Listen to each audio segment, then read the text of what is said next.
and rolling. All right. So, Dr. Gray, thank you very much for doing this. Yes, sir. I recognize you got a lot on your plate and you're involved in a lot of things, but I just wanted to give you an opportunity to really address the public as it relates to the bus drivers strike.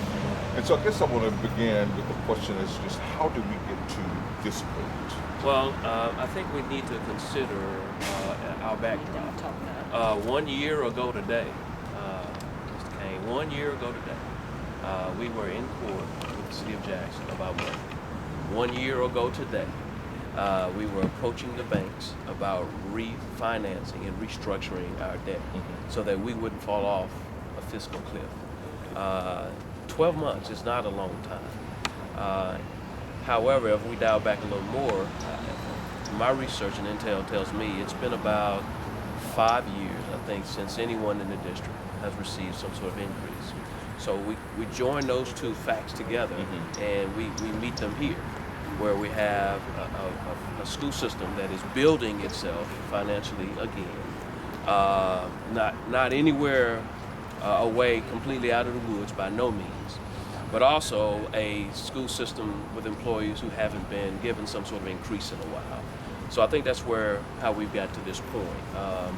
Now, how it blew up like the way it did, I have some concerns that there are some members of transportation that have not been with us that long, but they have come in and sown seeds of discord that have caused an angst amongst our drivers.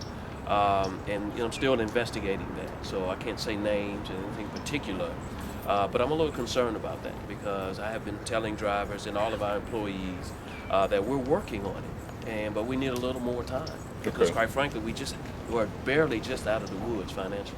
All right, very good. And she wants to speak up just a little bit louder. Yes, so you said that your research, your intel tells you 5 years for the district employees straight across the board. Yes. But as it relates to the bus drivers, some say 10 years for them. Are you aware of that? No, I'm not aware of that. Okay. Now, I don't know how accurate that information is. Now, what I use is I depend on the financial records in our financial office. Gotcha.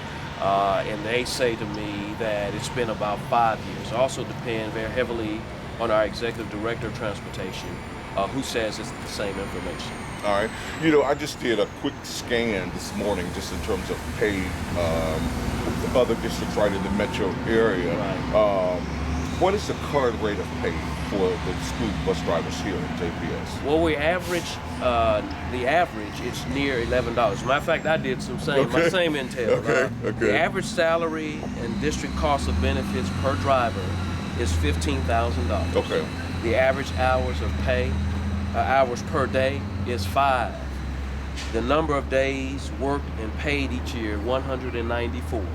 So if you do the math, the actual cost to the district per driver is $15.46 per hour. Okay. Right. Okay. All that's rate of pay, benefits, and paid days off. All of that. All of that rolled into one. Yes, gotcha. sir. Now, how that compares to the other districts? Some of them don't pay benefits. Gotcha. Some of them don't pay days off. Some of them don't pay 5 hours. So it's not an apples to apples comparison sometimes. So when you see different figures of different districts, you have to ask the question of how they pay. So you got to kind of peel the onion. Got it right, absolutely. This is our peeled onion. Okay. Yes, sir. All right, very good. So I know, Dr. Gray, that you had a meeting yesterday, maybe 2, north and south. Yes, that's correct. And just based on reading reports, for the drivers, it didn't necessarily go as well as they would have hoped. What are your thoughts from that meeting yesterday? Well, the goal of that meeting, Mr. Cain, was for me to share with our employees some information. I wanted to, first of all, clear up some bad information because I'd gotten information that said that I had received some bonus. I heard that too. $15,000 in a new job. And I don't mean to make light of it, but my wife asked me, honey, what'd you do with it? And I told them yesterday it's absolutely unequivocally untrue. I'm not interested in bonus. And something about a new vehicle, and I told them I'm driving a 2010 Chevy with 91,000 miles on it. I'm not interested in that either. The other part, though, what's most important to me was I am an employee of a school board, and I respond and react to the direction that the school board's given me.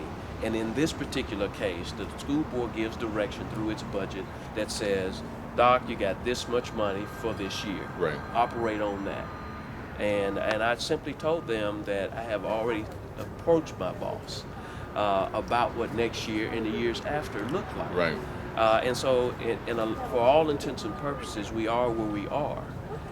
And I recognize and I agree that we need some increase if we hadn't had any in a while. At the same time, though, I've got to operate with what I have.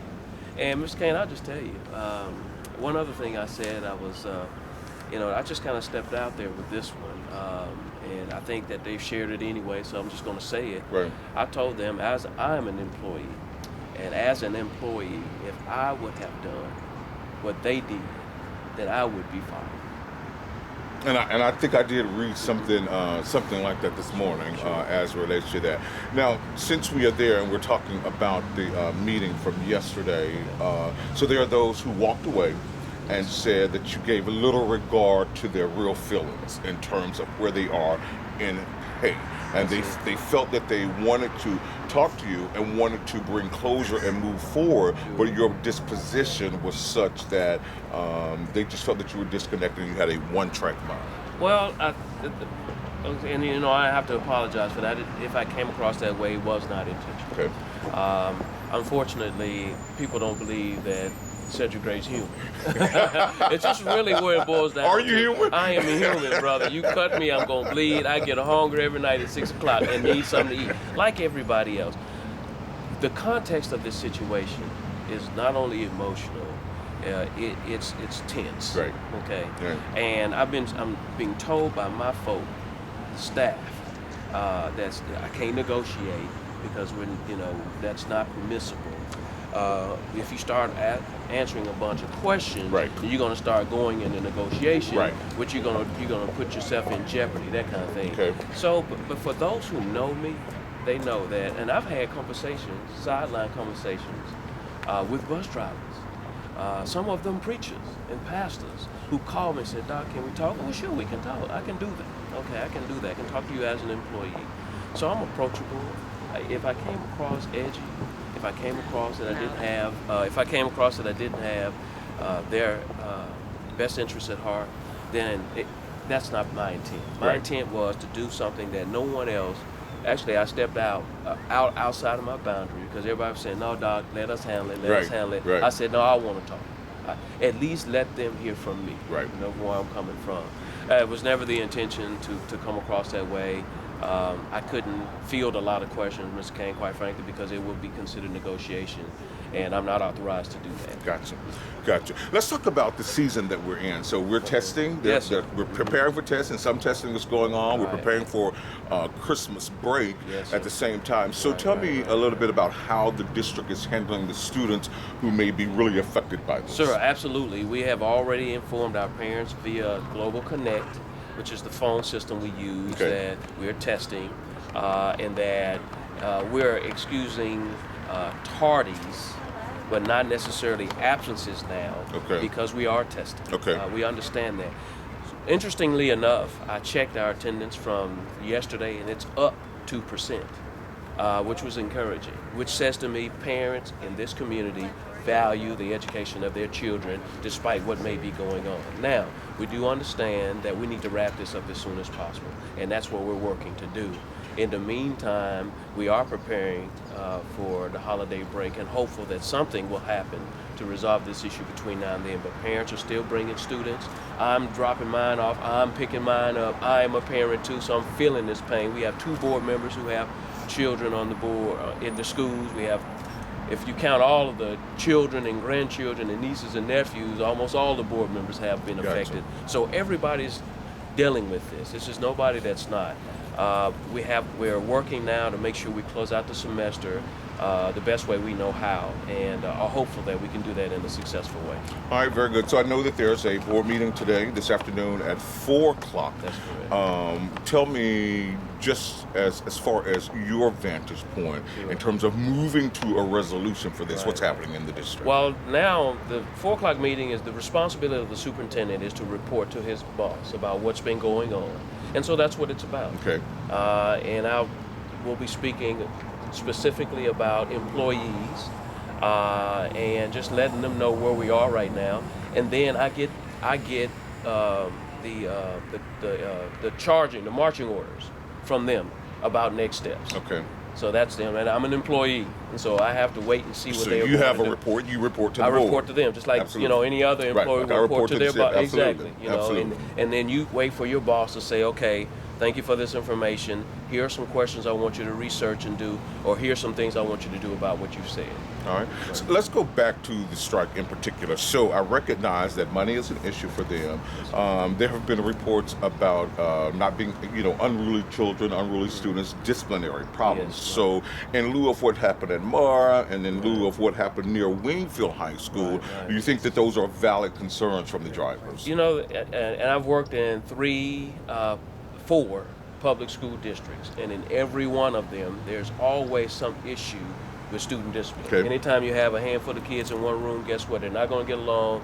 They're going to be this, that, and the other. The challenge is the kids come from home, so there has to be some help from home. So what we've done in response to that is we have reviewed our discipline plans on buses, in schools, and on school properties to make sure they're sound and solid. We've and talked with principals about how to react, talked with the drivers who are driving about how to react, and just beefing up wherever we are. Interestingly enough, I was having a conversation with someone, and they said, you know what, you should check and see what is the result of parents bringing their children to school and picking them up. And behavior is improving. Isn't that amazing? So it really says it really says to me that when parents are connected and involved, just their presence improves behavior. Right. So I was excited about that. Now, is there work to be done? Absolutely, without a doubt. Are we still working on it? Absolutely, without a doubt. But just like Cedrick Gray, JPS is not perfect. We've got flaws, and we're working on stuff. It takes some time to get it where it needs to be, but I'm grateful that we're moving in the right direction, even in spite of what's going on. All right. So talking just a little bit more in depth about discipline, just in terms of outside of the bus driver situation, but just in terms of inside of the school buildings, what's happening there to ensure safety? Sure. Well, that's we're connecting with our executive directors of each of those grade levels. And making sure that they're communicating with principals about what needs to happen in school buildings. Right. We're beefing up. We have a program called PBIS, Positive Behavior Interventions and Supports. Okay. And we're making sure that, especially at middle and elementary, that the students are conforming or agreeing with what's going on and the directions we're giving, the rules that we've set before them. And they are doing that, they're responding in a good way. The other piece of that is we're working. I've got to figure out how to better plug in the parents. I didn't expect this response. Our attendance is relatively good, and behavior is maintained. So parents have a pivotal part in this, and so my next job is to continue to reach out to them and say, what can we do together to make sure behavior stays in tune. So it's as difficult as it is, difficult as a time as it is now. I think sometimes difficult times galvanize a community, and I'm hopeful that that's what's happening now.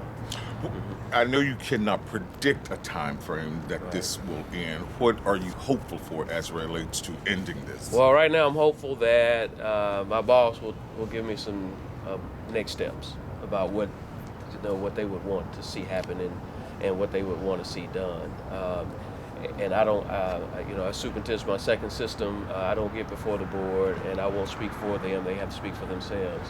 So I'm waiting now to see what happens as a result of our meeting today at 4 o'clock. All right, very good. And one final thing, we just look into the camera and offer an appeal to the bus drivers, particularly for those who may have gotten their feelings hurt yesterday, exactly, but just offer an appeal to them. And so, I'm Cedrick Gray. I am superintendent of Jackson Public Schools. More importantly, not only am I a parent, I'm a human being. So if I have done something or said something that you felt was offensive, then I own up to that. Also understand that I trust my flesh and blood to the drivers every day because my baby rides the bus. So I have a vested interest in us getting this worked out, and I'm looking forward to doing that. So we've come together on 3 different occasions, and I'm grateful that you came, and I'm hopeful now from this point going forward that you, if I digressed or moved out of the way, moved in a direction that hurt your feelings, it was not my intention, and I apologize for hurting anyone's feelings, Ms. Cain, not just the drivers, but anyone. But hopefully that we can get this worked out so we can get back to the business of transporting our children. Very good. Thank you, my friend. Sir. I appreciate you. Appreciate you. All right. Thank you, man. Thank you.